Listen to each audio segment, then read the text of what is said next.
Elias lived alone on the edge of the small farming planet of Carven. His house was old and weathered, surrounded by fields that stretched far into the horizon. Every evening he sat on his wooden porch watching the stars. The people in his village often laughed at him for being so old and so quiet, but Elias didn't mind. He enjoyed the company of the night sky. On one unusually clear night, the stars shone brighter than ever. Elias leaned back on his chair and let his eyes follow the constellations. He traced the lines of Orion's belt and wondered if other humans in the galaxy were looking at the same stars. Suddenly, a bright light appeared in the sky. At first, Elias thought it was a meteor, burning red and orange as it fell. But this light did not move like a falling star. It hovered above the fields, glowing white and pure, pulsating gently. Elias felt a strange energy in the air. His old bones tensed as he stood gripping his walking stick. "What in the world?" he muttered. The light grew closer and the wind seemed to swirl around him. Then, before he could step back, the ground beneath him disappeared. He felt himself lifted into the air, pulled upward by an invisible force. Elias's heart raced. He tried to cry, out, but the wind swallowed his voice. The stars spun around him and the fields below became smaller and smaller. Then, in a flash, everything went dark. When Elias opened his eyes, he was no longer outside. He floated gently onto a smooth surface, unlike anything he had ever seen. The room was immense and softly lit, with walls that seemed to glow from within. Strange machines hummed quietly, and panels of light floated in the air like small stars.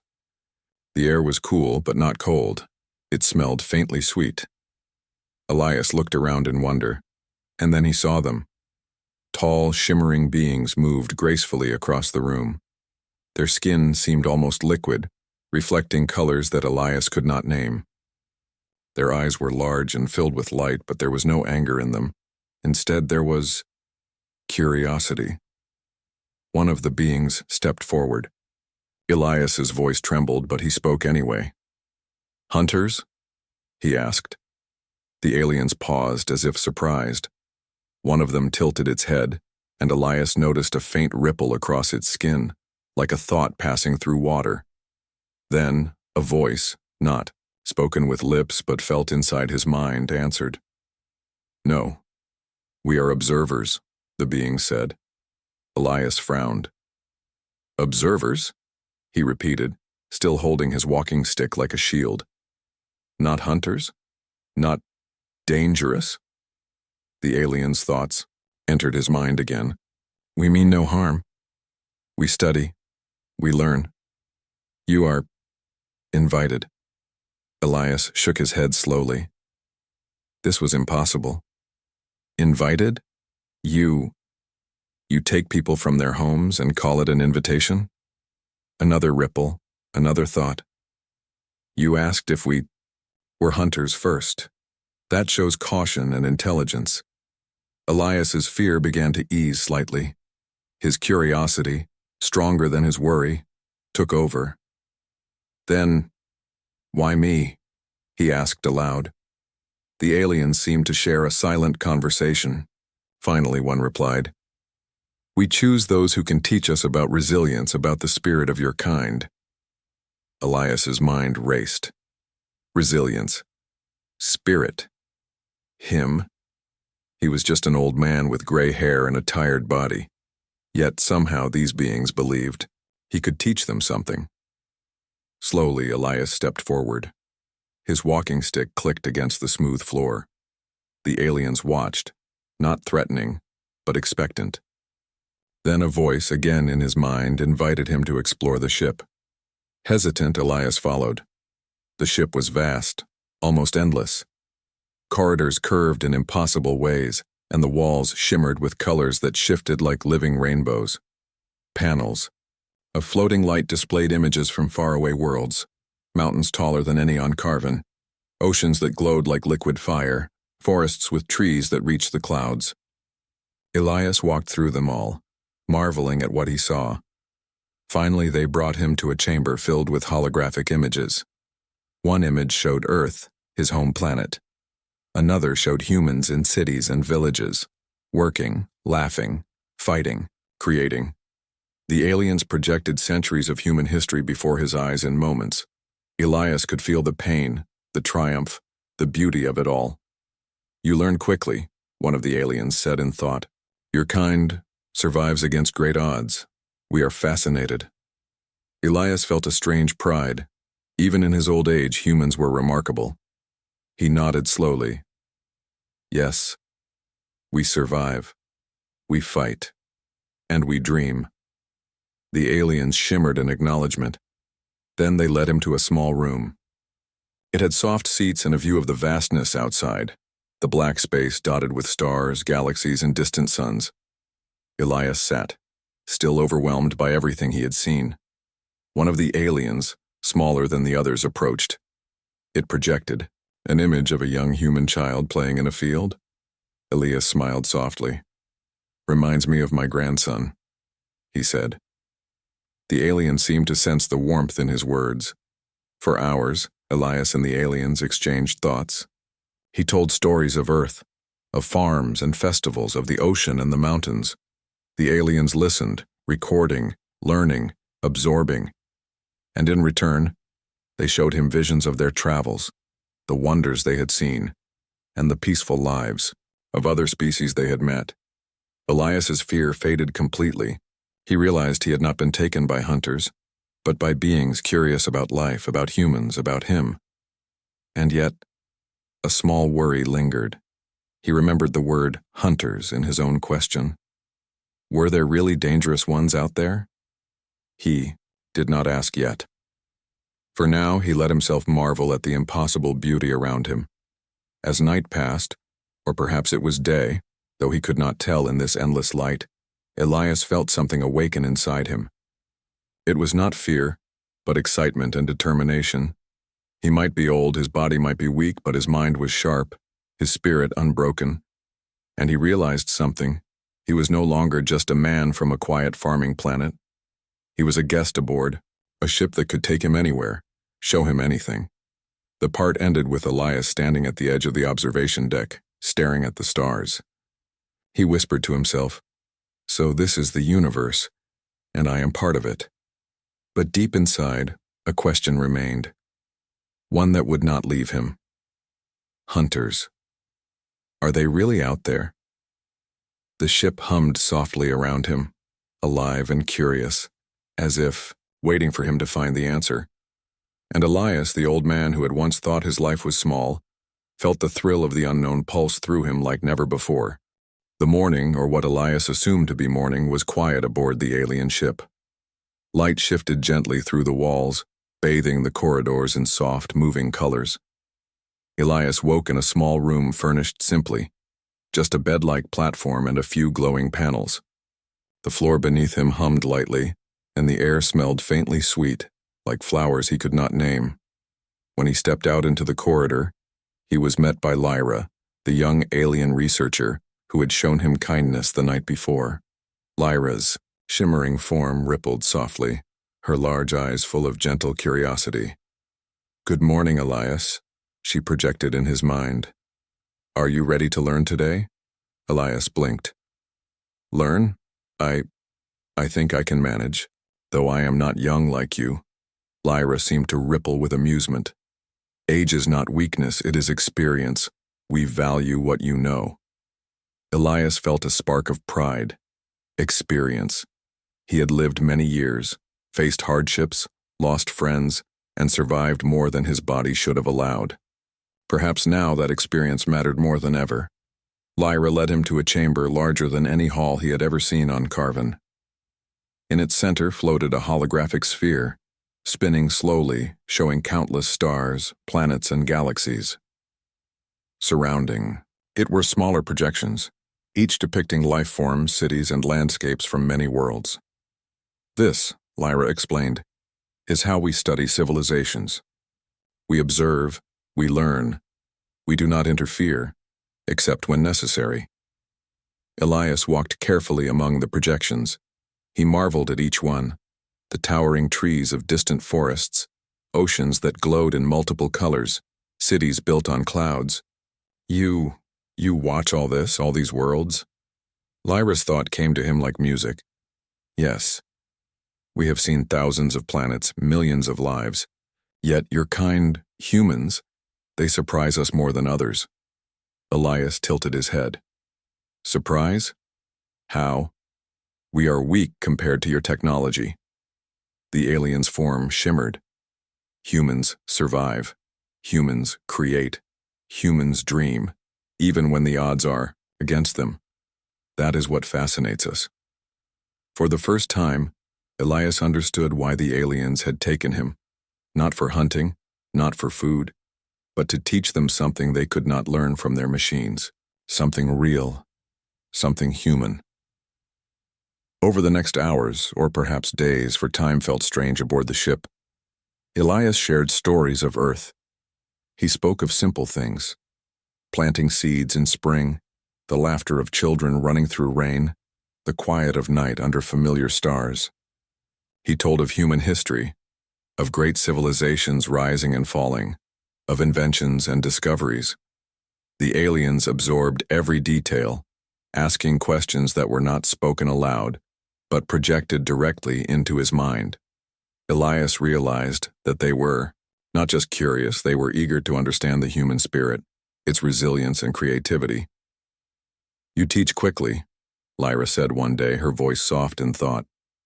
Your kind's ability to adapt, it is remarkable. Elias smiled. Adapt? That is what we must do to survive. The universe is not kind, not to any species. We learn, we change, or we perish. Lyra's form shimmered brightly at his words. You show us strength we cannot measure. We did not expect this from one old human. Despite the wonder and fascination, a small unease remained in Elias's mind. He could not forget his first question, his instinctive warning. Hunters. Were there really dangerous aliens in the universe? Ones that preyed on others? He did not ask aloud yet, but his mind was always aware of it. The aliens noticed his cautious thoughts. One evening, Lyra approached him with a soft ripple of concern. You worry. About danger, perhaps? Elias hesitated, then nodded. Yes, I asked the first night. Are there hunters? Ones who harm others? Lyra's form dimmed slightly. There are some, few, but they are different from us. We avoid them. We warn others when necessary. Elias nodded slowly. His old instincts told him this was true. The universe was vast, and not all who traveled among the stars were kind. But he felt safe for now, at least among these observers. In the following days, Elias was challenged in ways he had never imagined. Lyra guided him to control simple alien technology, panels that responded to thought, devices that could create holograms of his memories, and machines that projected entire ecosystems. At first, Elias struggled, fumbling with the controls and feeling frustrated.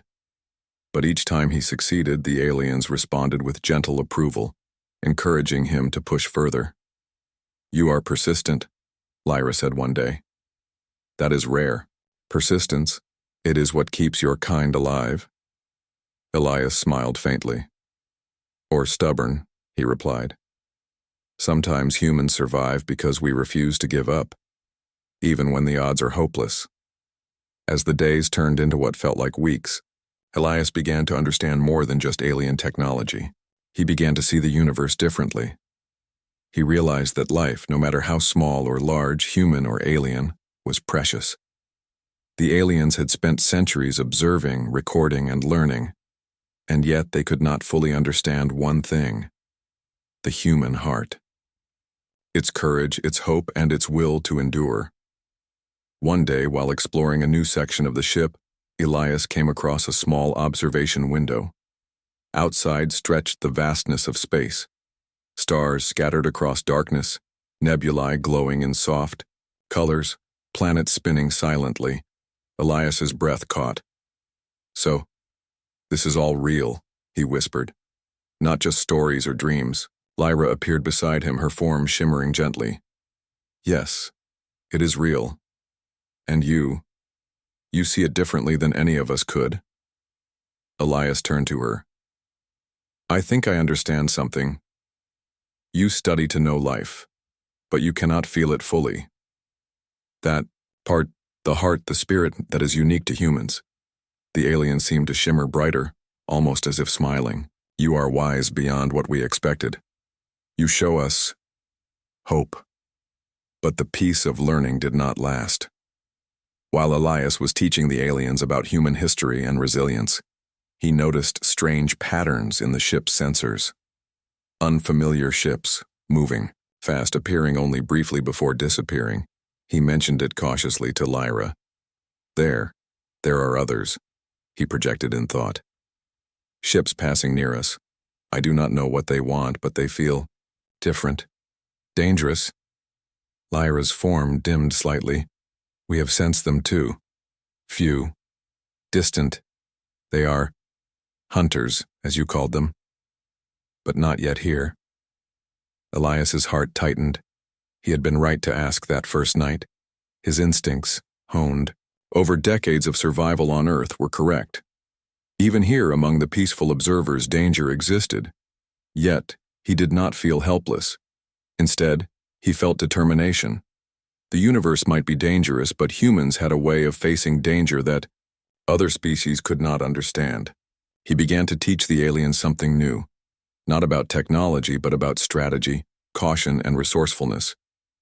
He demonstrated simple ways to anticipate threats, to prepare without fear, to act with patience. Lyra watched in awe. You are not just a teacher of history, you are a teacher of survival. Elias smiled faintly. Survival. That is the oldest lesson of all. As part 2 drew to a close, Elias looked once more out at the stars. The universe was beautiful, vast, and filled with wonders. But it was also dangerous.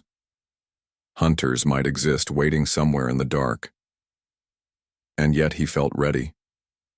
He had knowledge, allies, and courage. For the first time in his long life, Elias understood something profoundly. Even in the face of unknown danger, humans could teach, adapt, and inspire. He had been chosen not for his strength, but for his wisdom, his resilience, and his spirit. And somewhere in the infinite reaches of space, the first shadow of real danger moved closer. Unaware that an old man from Carven, a simple farmer, was about to prove that humans, even one, could face the universe with courage, heart, and intelligence. The hum of the alien ship was a steady comfort to Elias, but his mind remained alert. Since the first signs of unusual ships appeared on the sensors, he had not stopped thinking. Even among these peaceful aliens, the universe was full of danger. Hunters, as he had called them, might be out there, and now he had proof. Lyra noticed his concern during their daily lessons. You worry, she projected softly in thought. Your instincts are strong.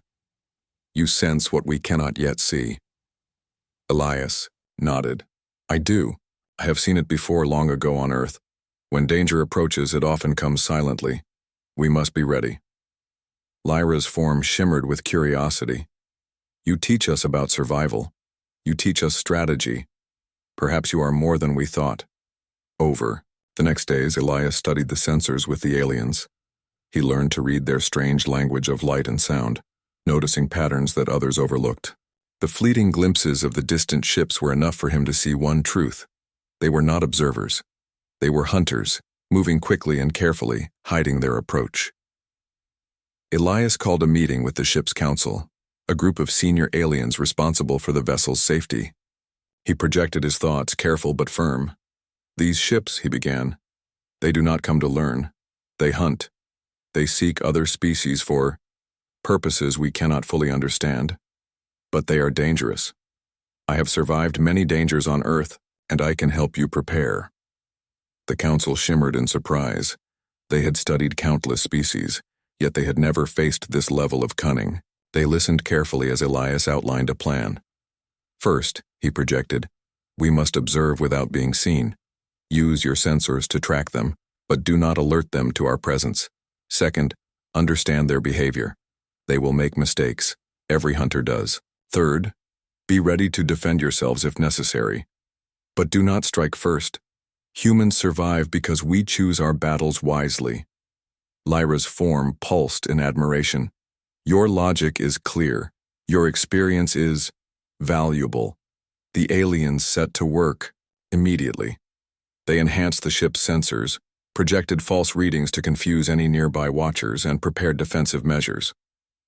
All the while, Elias continued teaching them about patience, observation, and cunning. Despite their technology, the aliens had never considered how much cleverness and unpredictability could aid survival. Elias became their unexpected strategist, guiding them with lessons learned over decades of life on Earth. Then the danger came closer. One day, as Elias walked along the observation deck, a red blip appeared on the sensors. The hunters had arrived. Lyra projected her concern into his mind. They are here. They are approaching fast. We must act carefully.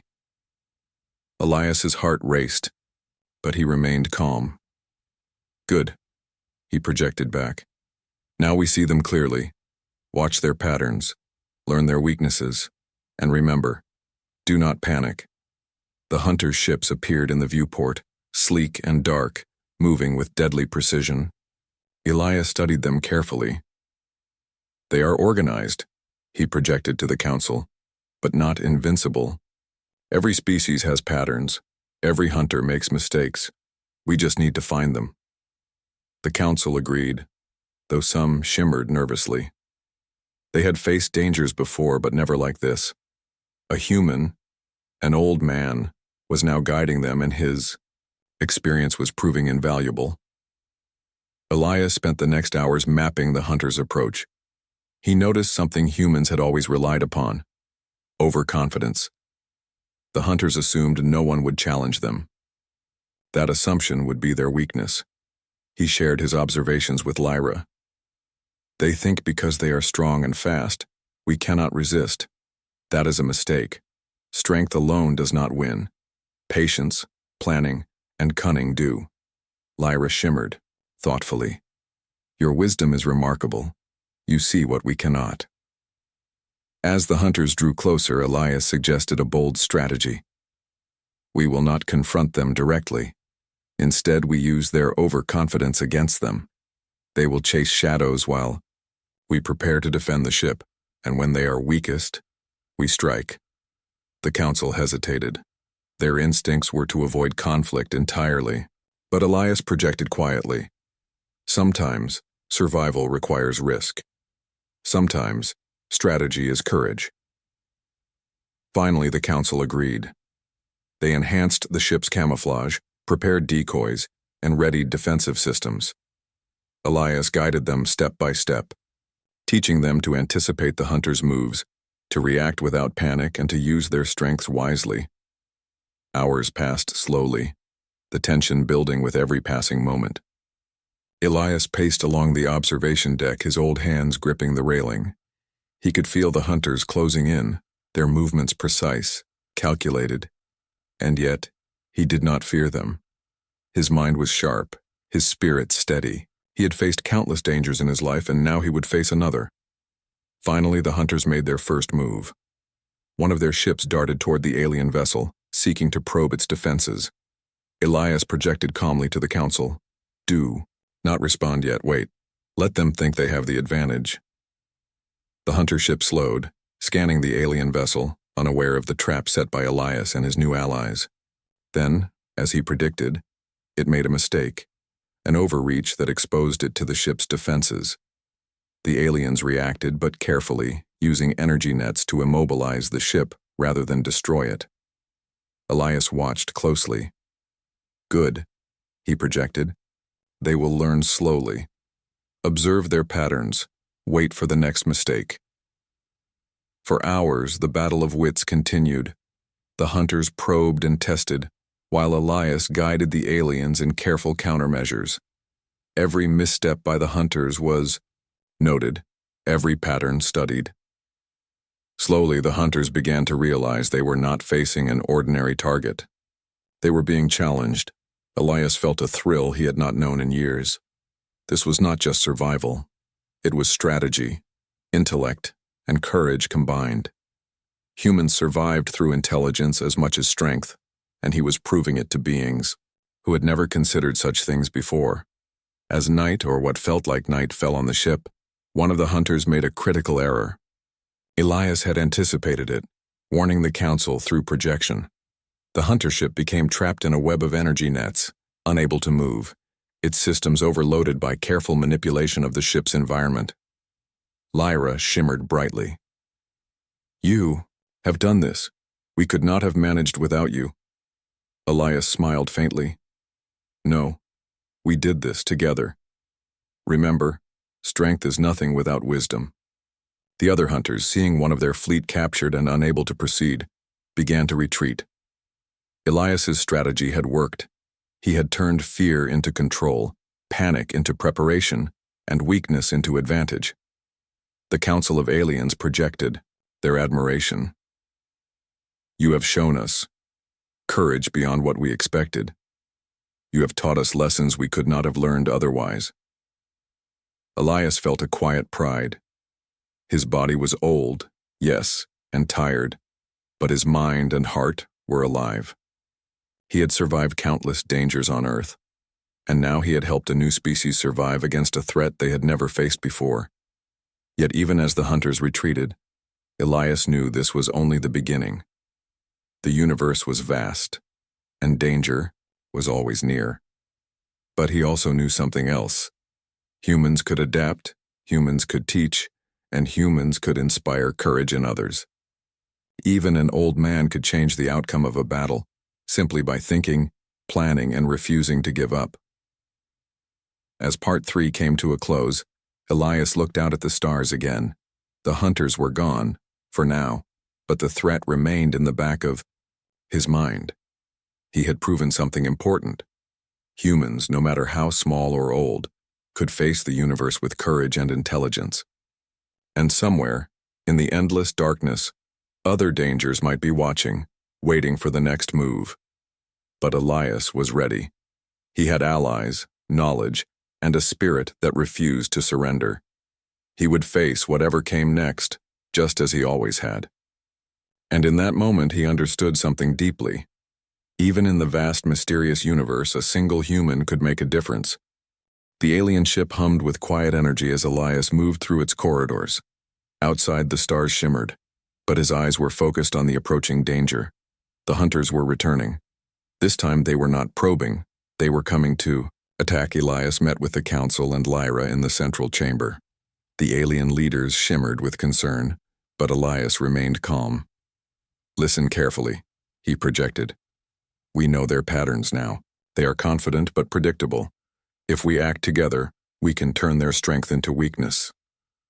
Lyra's form pulsed with curiosity. "Teach us, Elias. Show us your plan." Elias nodded. "We will not attack directly. That is what they expect. Instead, we will use deception, traps, and misdirection. Humans survive by thinking ahead, by using intelligence, not just force. Today, we show them that strategy can defeat strength." The aliens listened closely, following his instructions as he guided them to prepare the ship. Panels shimmered with energy, and holographic projections created false signatures of the ship in several locations. The corridors were lined with devices designed to confuse and mislead any intruder. Elias projected calm confidence. "Patience is our greatest weapon. They will come at us assuming we are weaker. Let them make the first mistakes." Hours passed slowly. The ship's sensors detected the hunters approaching, sleek and fast, their dark forms gliding through space. Elias watched, his mind racing. He observed every movement, every small detail. The hunters approached as expected, confident in their power. The first hunter ship darted close, scanning the alien vessel. Elias projected instructions to the council. "Do not respond. Let them think they have the advantage." The hunter hovered, unaware of the trap set by Elias and the aliens. Then, as he predicted, it made a miscalculated move, drawing itself too close to the energy nets. The ship became entangled, its systems disrupted by the carefully planned interference. Lyra shimmered with awe. "You predicted this?" Elias smiled faintly. Humans survive because we notice what others ignore, observe carefully, anticipate, and act at the right moment. That is how we endure. The hunter struggled to free itself, but the traps held. Elias guided the aliens in subtle adjustments, tightening the nets and using energy pulses to confuse the ship's sensors. Each action was precise, requiring patience and calm judgment. Other hunter ships began to react. They tried to regroup, but the illusions created by the aliens confused them. Holographic duplicates of the ship appeared, shifting and shimmering, making it impossible for the hunters to know the real location. Elias projected his strategy clearly to the council. They will chase shadows, let them waste their energy. Focus on defense, observation, and timing. Wait for the perfect moment. The hunters grew frustrated. They were powerful, fast, and dangerous, but they had never faced such cunning. The aliens, guided by Elias's experience, anticipated every move.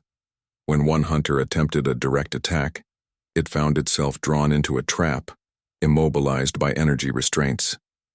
Elias's heart beat steadily. He knew that this was the critical moment. Humans throughout history had faced seemingly impossible odds. They had survived famine, storms, wars, and disasters. Now, on a ship in the distant reaches of space, Elias would show the aliens the same lesson. Now, he projected to the council, we act, but carefully. Do not destroy, only immobilize. Show them that strength is not enough. The aliens followed his instructions perfectly. Energy nets and strategic traps restrained the hunters one by one, confusing and disabling their systems, without causing permanent harm. Elias observed everything, guiding their movements with precision. Finally, the largest hunter ship approached, attempting to break the formation. Elias studied it carefully. Its movements were predictable, based on previous encounters. He projected his instructions. Lead it into the traps. Use its size against it. Patience. The ship hesitated, then followed the path Elias anticipated. The aliens adjusted the energy fields, and the massive hunter became entangled, its systems disrupted and immobilized. Lyra shimmered brightly, her form vibrating with excitement. You have done this. You have taught us strategy we could not imagine. Elias nodded. No, we did this together. Humans survive because we think, we plan, and we endure. Even an old man can make a difference when the mind is clear and the heart is steady. The remaining hunter ships, seeing their fleet incapacitated, began to retreat. Elias watched them disappear into the distance. The immediate threat was gone, but he knew the universe was vast, and danger could return at any time. The council shimmered in respect and gratitude. You have shown us courage and wisdom. You have taught us lessons we will never forget. Elias smiled faintly. And you have taught me as well. The universe is vast and full of wonder, but it is also full of danger. We survive not just by strength, but by understanding, planning, and cooperation. Lyra approached him, her form shimmering softly. You have changed us, not with force but with knowledge. You have proven that even one human can face the universe and make a difference. Elias looked out at the stars once more. The hunters were gone for now, but he understood that peace was always temporary. The universe was alive, full of surprises, dangers, and wonders, and he felt ready. He had allies, knowledge, and a spirit that refused to surrender. He thought of Earth, of the quiet fields and the simple life he had once known. And yet he knew he could not return just yet. He had a role here among these aliens to help them understand the courage, resilience, and ingenuity of humans. As Part 4 ended, Elias stood on the observation deck, feeling the hum of the ship beneath his feet. The stars stretched endlessly, the universe vast and full of possibilities. He understood now that even in the face of the unknown, humans could inspire, teach, and survive. And somewhere in the distance, new challenges waited, but Elias, the old man from Carven, was ready. The hunters had come and retreated, and the universe had shown him its danger. Yet he had shown it something too, that even a single human, with wisdom, courage, and determination, could stand against the stars themselves. The alien ship was quiet now. The hunters had retreated, their dark forms disappearing into the endless stars. The immediate danger had passed, but Elias knew the universe was vast and unpredictable. He stood on the observation deck, looking out at the distant galaxies. For the first time since his abduction, he felt a deep sense of peace, but also a question that tugged at his heart. He had survived, yes, and he had helped the aliens defend themselves. He had proven that even one, human, even an old man could face danger with courage, intelligence, and determination. And yet, what now? Lyra appeared beside him, her shimmering form glowing softly. Elias, you have done more than we imagined. You have taught us about humans, about strategy, about survival. You have changed us. Elias smiled faintly. And you have taught me too, he said. The universe, it is bigger, stranger, and more beautiful than I could have ever imagined. I thought my life was small, quiet. But now, I see how much there is to learn. Lyra projected a question into his mind. Do you wish to return to your home planet, or do you wish to stay among us? Elias thought carefully. His home on Carven was peaceful. His small house, the fields, the quiet village, they all called to him. But he had seen wonders, faced dangers, and learned lessons that were far beyond Earth. He realized that his journey was not over. There were still lessons to teach, experiences to share, and wonders to explore. I think I will stay, he projected softly. For now, there is still much to see, to learn, and to share. And perhaps there are others who need guidance, who need to learn what humans can teach. Lyra shimmered brightly, her form rippling with joy. Then we are honored to have you remain, Elias. Together we will explore, learn, and protect others in the universe.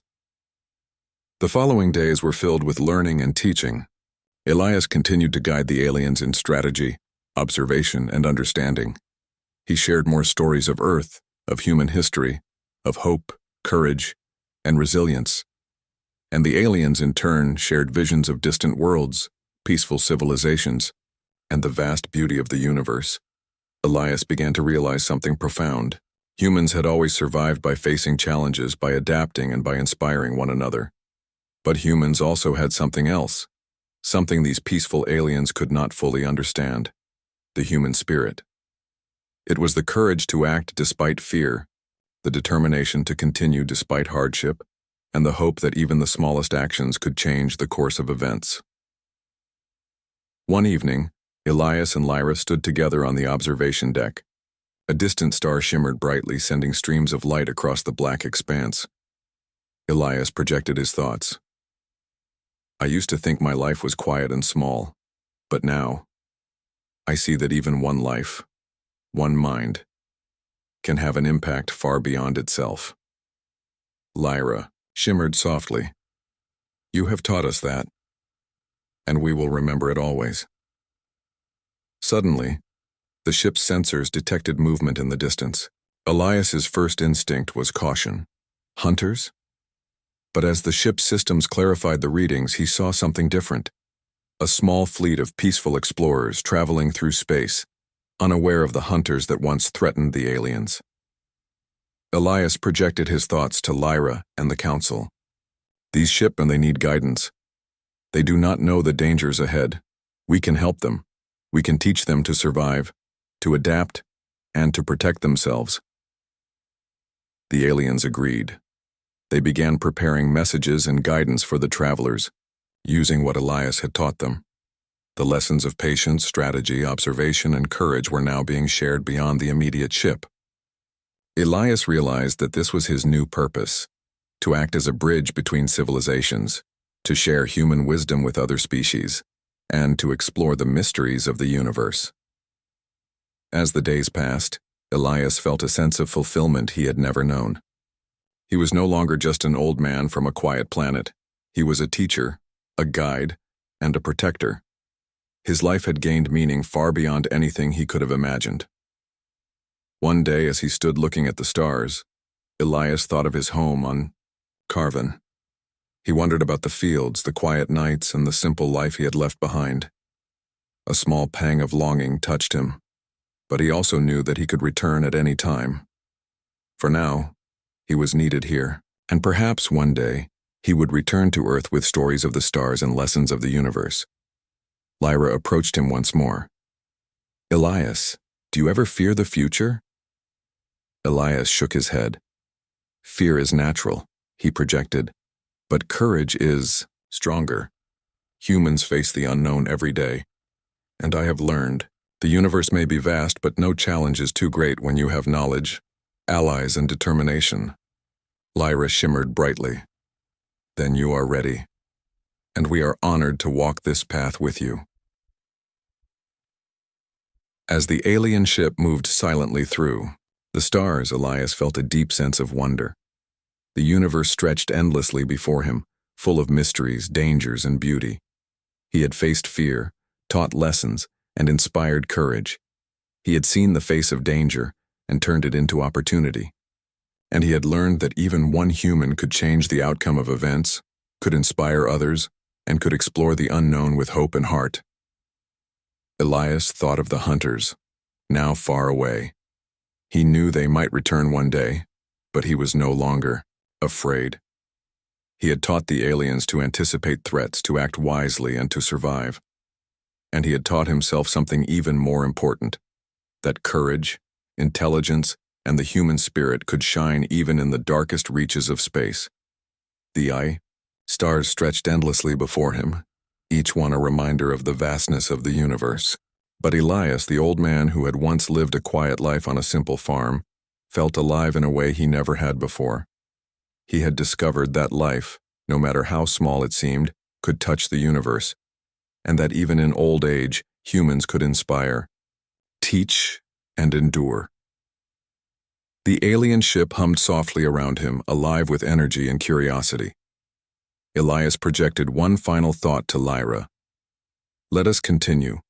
Let us explore, learn, and protect. There is still so much to see, so much to teach, and so many lives to touch." Lyra shimmered in agreement. "Yes, Elias. Together we will face the stars, and together we will continue to learn what it means to survive, to endure, and to hope." Elias smiled. The universe was vast, full of wonders and challenges, but he no longer felt small or alone. He was part of something greater, a living, breathing cosmos, where courage, knowledge, and heart could make all the difference. And as the alien ship sailed silently among the stars, Elias, the old man who had asked a simple question on the first night, "Hunters?" knew the answer was no longer simple. The universe held both danger and wonder, but he had learned the greatest truth of all. Even one human, guided by courage and wisdom, could shine brightly among the stars. The stars stretched endlessly, and Elias felt the hum of life all around him. His journey was far from over, but for the first time he felt fully alive, fully capable, and fully ready to face whatever the universe would bring next. And so, the old man from Carven, once quiet and small, became a teacher, a guide, and a symbol of hope for the stars themselves.